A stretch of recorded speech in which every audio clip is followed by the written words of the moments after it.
परमहंस योगानंद भारत के एक आध्यात्मिक गुरु और योगी थे।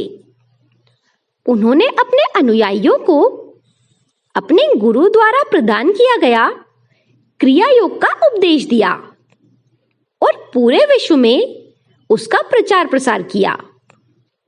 योगानंद प्रथम भारतीय गुरु थे जिन्होंने अपने जीवन को पश्चिम में भारतीय अध्यात्म के विस्तार में लगाया।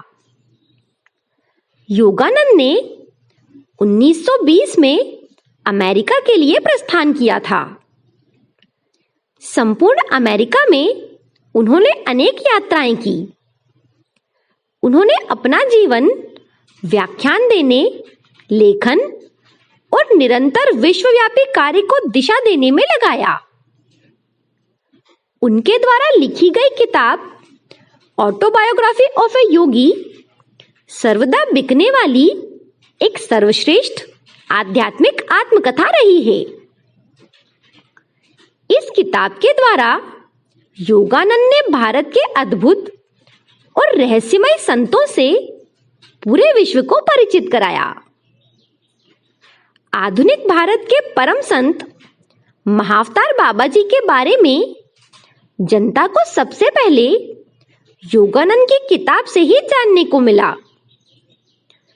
इस किताब को पढ़ने वाला कोई भी शख्स ये आसानी से समझ सकता है कि इस दुनिया में जो कुछ भी हो रहा है और होने वाला है, उसके पीछे गुरुओं की व्यापक योजना होती है।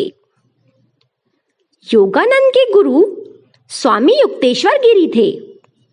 उनके गुरु लाहिड़ी महाशय थे और उनके गुरु श्री महाअवतार बाबा जी थे। लेकिन योगानंद के ऊपर उनके गुरु की कृपा इतनी अधिक थी कि उन्हें अपने समय से पूर्व हुए परम गुरुओं के दर्शनों का अनेक बार सौभाग्य प्राप्त हुआ। योगानंद जी के सांसारिक जीवन का नाम मुकुंदलाल घोष था और वे एक धनी बंगाली परिवार में भारत के गोरखपुर शहर में जन्मे थे। बचपन से ही उनका रुझान आध्यात्मिकता की ओर था। उनका मनपसंद मनोरंजन था संतों से मिलना और उनके साथ समय बिताना।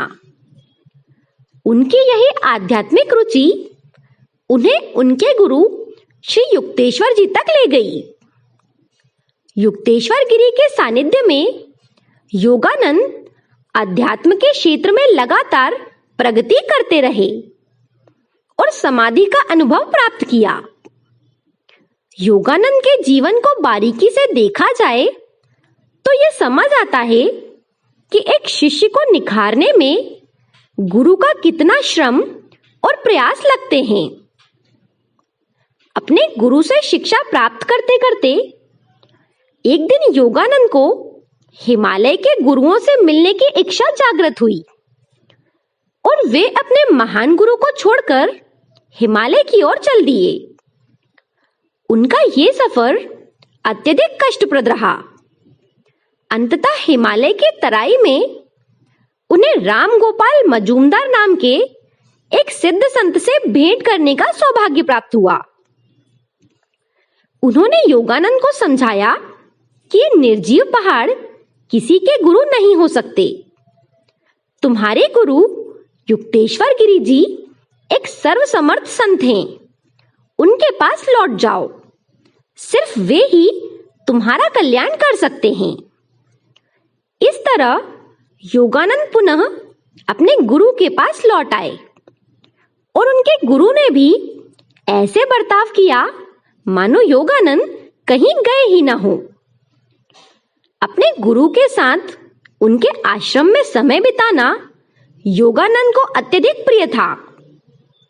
युक्तेश्वर गिरी एक कठोर गुरु थे, लेकिन इसी कठोरता के चलते उन्होंने योगानंद को संसार की हर पकड़ से मुक्त करवाया और संसार को एक सिद्ध योगी के रूप में योगानंद का उपहार दिया।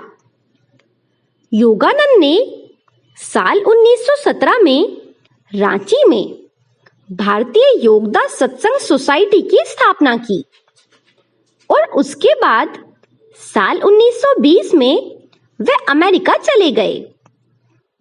बोस्टन में international Congress of religious liberals के प्रतिनिधि के रूप में उन्हें आमंत्रित किया गया था।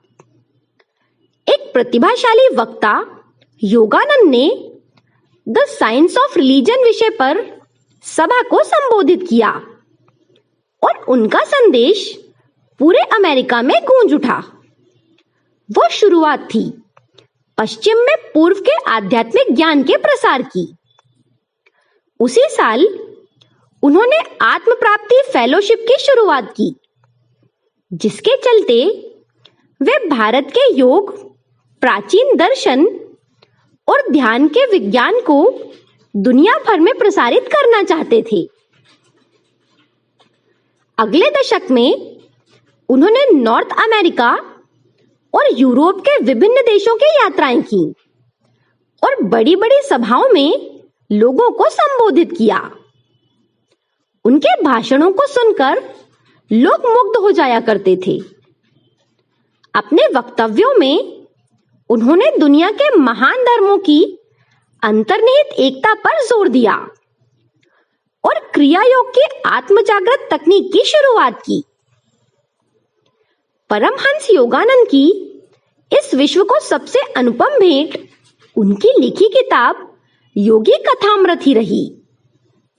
इस किताब को पढ़ने वाला हर शख्स के मन में, चाहे वो दुनिया के किसी भी भाग में रहता हो, भारतीय योगियों के प्रति सम्मान और कौतूहल सहज ही जाग जाता है। इस किताब में ऐसे ऐसे रहस्य छुपे हैं कि एक बार अगर कोई इस किताब को पढ़ना शुरू कर दे तो इसे पूरा पढ़े बिना रह नहीं सकता। इस किताब में योगानंद के जन्म से लेकर उनकी शिक्षा और महानिर्वाण तक के प्रसंग विस्तार से बताए गए हैं। महान संत महाअवतार बाबा जी, लाहिड़ी महाशय, त्रिलंग स्वामी, केवलानंद जी, गंध बाबा और राम गोपाल मजूमदार जैसे संतों का भी विस्तृत उल्लेख इस रचना में मिलता है। पश्चिम में भारतीय योग की सुगंध फैलाने वाले इस युवा संत को अपनी संसार से विदाई का भी पूर्वाभास हो गया था। 7 मार्च 1952 की शाम अमेरिका में भारत के राजदूत द्वारा लॉस एंजल्स में एक कार्यक्रम का आयोजन किया गया था। इसमें उनके साथ योगानंद जी भी थे। यहीं पर योगानंद जी का एक वक्तव्य भी था।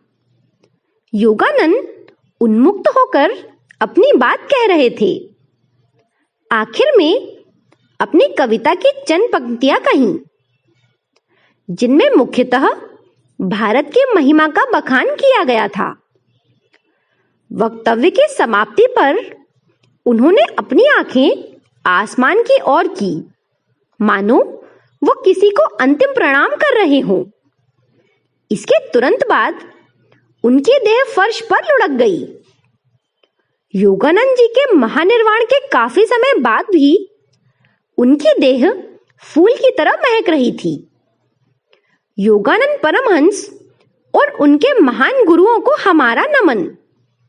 वीडियो पसंद आए तो इसे आगे शेयर कर दें। धन्यवाद।